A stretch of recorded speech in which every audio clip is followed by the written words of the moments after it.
মাহমুদ বিন জাকারিয়া নামক আইডি থেকে এক ভাই জানতে চেয়েছেন, মূর্তি পূজা করা তো শিরক, কিন্তু মূর্তি বানানো কি নিষিদ্ধ হবে? তাহলে সূর্যের পূজা করা যেহেতু শিরক, তার আলোতে চলাফেরা করা নিষিদ্ধ নয় কেন? বিষয়টি পার্থক্য স্পষ্ট বুঝিয়ে দিতে পারলে ভালো হয়। মাহমুদ বিন জাকারিয়া ভাই, আপনি সময়ের অত্যন্ত আলোচিত একটি প্রশ্ন এখানে আলোচনার জন্য উত্থাপন করেছেন, জাযাকাল্লাহু খায়রান। মূর্তি এবং সূর্য ঠিক এমনি ভাবে আরো অনেক মাখলুক রয়েছে, আল্লাহর অনেক সৃষ্টি রয়েছে, যেই সৃষ্টিগুলোকে কিছু মানুষ তারা উপাসনা করে। যেমন কিছু মানুষ রয়েছে যারা সূর্যের উপাসনা করে, যাদেরকে সূর্য পূজারী বলা হয়। কিছু মানুষ রয়েছে যারা আগুনের পূজা করে, যাদেরকে অগ্নি পূজারী বলা হয়। কিছু মানুষ রয়েছে যারা মূর্তিকে পূজা করে, তাদেরকে মূর্তি পূজারী বলা হয়। এছাড়াও পৃথিবীতে আরো বিভিন্ন আল্লাহ পাকের সৃষ্টির উপাসনা অনেক মানুষ করে থাকতে পারে। কেউ চন্দ্রের পূজা করে থাকতে পারে, তাদেরকে চন্দ্র পূজারী বলা হবে। তো যেই কিছুরই পূজা করা হোক না কেন, যা কিছুরই উপাসনা করা হোক না কেন, আমাদেরকে লক্ষ্য রাখতে হবে যার পূজা করা হচ্ছে এখানে কিন্তু তার কোনো অপরাধ নেই। শুধুমাত্র এই মূর্তি এবং সূর্য অথবা অগ্নি নয়, বরং পৃথিবীতে অনেক মানুষ তো অনেক মানুষেরও পূজা করে বা করেছে, ভুল ক্রমে হোক।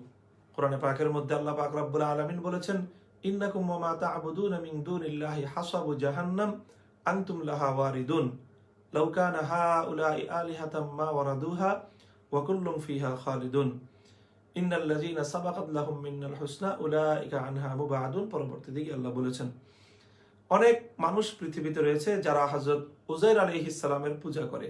অনেক মানুষ এমন রয়েছে যারা পৃথিবীতে হযরত ঈসা আলাইহিস সালামকে আল্লাহ অথবা আল্লাহর পুত্র সাব্যস্ত করে তার পূজা করে। অনেকে আছে মারিয়াম আলাইহিস সালামের ইবাদত করে অথবা তার পূজা করে এবং তার নিকট আরাধনা করে। তো এই যে আল্লাহ ব্যতীত আল্লাহর যত মাখলুক রয়েছে, চাই সেটি মূর্তি হোক অথবা চন্দ্র হোক অথবা সূর্য হোক অথবা কোনো মানুষ হন, এমনকি সেই মানুষ কোনো নবী অথবা রাসূল হন, কোনো আল্লাহ ছাড়া অন্য কারো পূজা করা, আল্লাহ ছাড়া অন্য কারো ইবাদত করা, এটি হলো সবচেয়ে ঘৃণিত শিরক এবং এটি স্পষ্ট মানুষের জন্য সবচেয়ে বড় নিষিদ্ধ কাজ। এটি হলো যারা এই পূজাগুলো করবে তাদের জন্য নিষিদ্ধ। এখন যার পূজা করা হলো, যদি তার পক্ষ থেকে এই বিষয়ে পূজা করার কোনো নির্দেশনা না থাকে বা তাকে যদি উৎসাহিত না করা হয়, তাহলে তো এটি সেই পূজনীয় কোনো অপরাধ নয়। সূর্যের পূজা করা হচ্ছে, এটা সূর্যের কোনো অপরাধ নয়। চন্দ্রের পূজা করা হচ্ছে, আগুনের পূজা করা হচ্ছে, এটি আগুনের কোনো অপরাধ নয়। এমনকি মূর্তির পূজা করা হচ্ছে, এটি মূর্তিরও কোনো অপরাধ নয়। যেমনি ভাবে যারা ঈসা এবং উযাইর আলাইহিস সালাম অথবা মারিয়াম আলাইহিস সালামের পূজা করে, মারিয়াম আলাইহিস সালামের ইবাদত করা, পূজা করা, এটি মারিয়াম আলাইহিস সালামেরও কোনো অপরাধ নয়, বরং অপরাধটি শতভাগই যারা পূজা করে ইবাদত করে গায়রুল্লাহর, তাদের হলো অপরাধ। তো আল্লাহ পাক রব্বুল আলামিন কোরআনে পাকের মধ্যে এটুকু বলেছেন যে আল্লাহ ছাড়া গায়রুল্লাহ যাদের ইবাদত করা হয় বা মানুষ করে থাকে, সেগুলো দুই শ্রেণীর। এক শ্রেণীর হলো যেগুলো নির্জীব কোনো বস্তুর পূজা, যেমন মূর্তি নির্জীব বস্তু, চন্দ্র নির্জীব বস্তু, সূর্য নির্জীব বস্তু, অগ্নি নির্জীব বস্তু।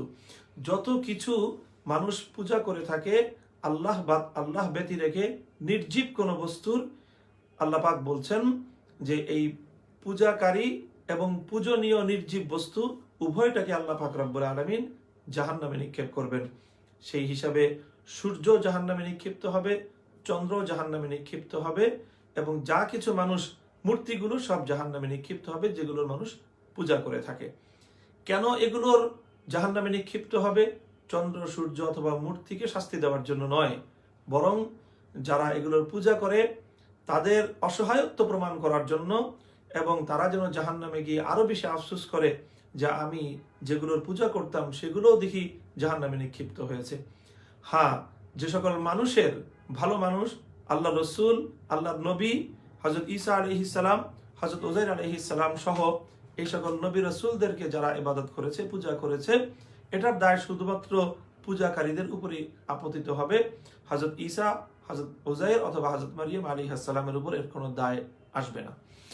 প্রিয় দর্শক, এটি হলো প্রথম কথা। দ্বিতীয় কথা হলো যে চন্দ্র এবং সূর্য অথবা আগুন, এগুলোকে আল্লাহ পাক রব্বুল আলামিন কেন সৃষ্টি করেছেন, সেই সৃষ্টির উদ্দেশ্য আল্লাহ পাক কোরআনে পাকের মধ্যে স্পষ্ট বর্ণনা করে দিয়েছেন যে খালাকা লাকুম মা ফিস সামাওয়াতি ওয়া মা ফিল আরদি জামিআম মিনহু। আল্লাহ পাক রব্বুল আলামিন এই আসমান, এই জমিন এবং এর মধ্যবর্তী সবকিছু মানুষের কল্যাণে আল্লাহ সৃষ্টি করেছেন। চন্দ্রকে সৃষ্টি করেছেন মানুষের জন্য আলো দিতে, সূর্যকে সৃষ্টি করেছেন মানুষের জন্য আলো এবং তাপ দিতে, আগুনকে আল্লাহ পাক রব্বুল আলামিন সৃষ্টি করেছেন মানুষের উপকারের জন্য, মানুষ যেন আগুন দিয়ে নিজেদের জীবনের অনেক প্রয়োজনগুলো পূরণ করতে পারে। এগুলোকে আল্লাহ পাক রব্বুল আলামিন পূজা করার জন্য সৃষ্টি করেননি। সুতরাং আল্লাহ পাকের যে সৃষ্টির যে উদ্দেশ্য, সেই বস্তুগুলোকে যখন আল্লাহর সৃষ্টির উদ্দেশ্যে ব্যবহার করা হবে, তো এটি আল্লাহ পাক রব্বুল আলামিনের সৃষ্টিকে ব্যবহার করে আল্লাহর শুকর আদায় করা, এটি হলো বান্দার করণীয় এবং বান্দার জন্য এটি ইবাদত, এবং বান্দার আল্লাহ পাক রব্বুল আলামিনের সৃষ্টি ব্যবহার করে উপকৃত হয়ে আল্লাহর শুকর গুজারি আদায় করা, এটি হলো আল্লাহর পক্ষ থেকে বান্দার প্রতি নির্দেশ। এখন কথা হলো সূর্যের সাথে আর মূর্তির সাথে পার্থক্য কি? প্রিয় দর্শক, সূর্যের সৃষ্টিকর্তা আল্লাহ, চন্দ্রের সৃষ্টিকর্তা আল্লাহ, আগুনের সৃষ্টিকর্তাও আল্লাহ, কিন্তু মূর্তি এটি আল্লাহ পাক রব্বুল আলামিন তৈরি করতে নিষেধ করেছেন দ্ব্যর্থহীন ভাবে।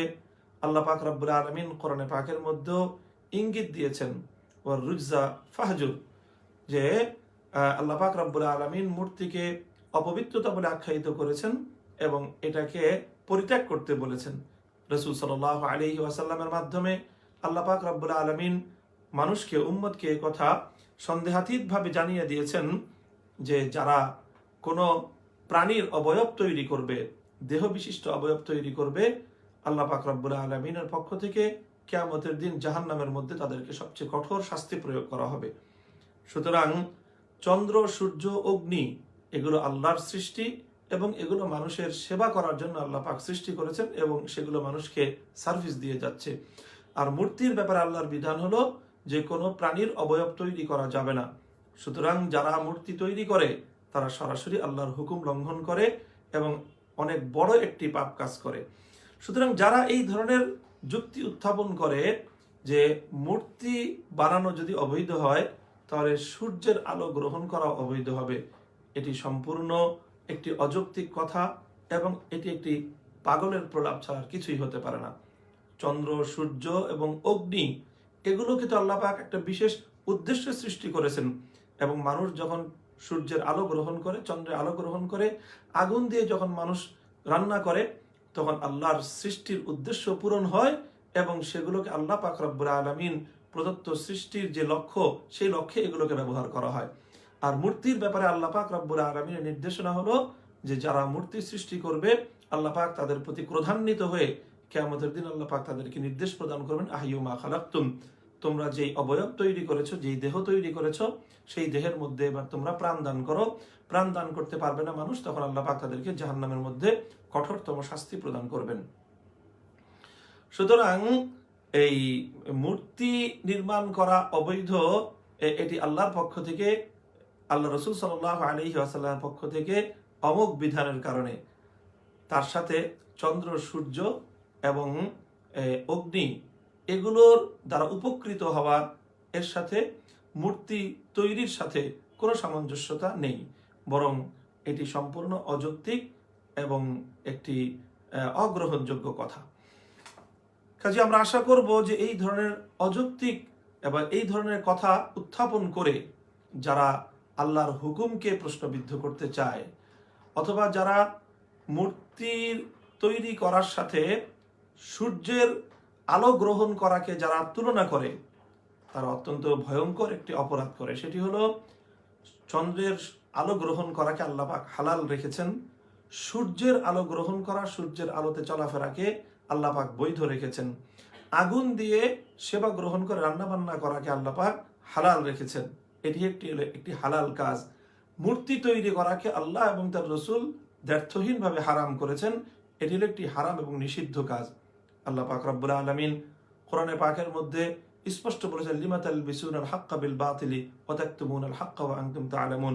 খবরদার, তোমরা কখনোই হককে বাতিলের সাথে মিশ্রিত করবে না, হালালকে হারামের সাথে মিশ্রিত করবে না। যারা চন্দ্র সূর্যের আলো গ্রহণকে মূর্তি তৈরির সাথে সামঞ্জস্য সাব্যস্ত করে, যারা চন্দ্র সূর্যের আলো গ্রহণকে মূর্তি তৈরির সাথে সামঞ্জস্য তৈরি করবে, তারা হালালের সাথে হারামকে একাকার করে দিচ্ছে। হালালের সাথে হারামকে একাকার করে দেয়া এটি জঘন্যতম অন্যায় এবং অত্যন্ত গর্হিত একটি অপরাধ, এবং এটি ঈমান বিধ্বংসী একটি চিন্তা এবং ঈমান বিধ্বংসী একটি আচরণ। আমরা সকলকে এই বিষয়ে সতর্ক করব। আল্লাহ পাক রব্বুল আলামিন সকল মুসলিম ভাই বোনদেরকে এই ধরনের বিপজ্জনক প্রবণতা থেকে আল্লাহ পাক রক্ষা করুন।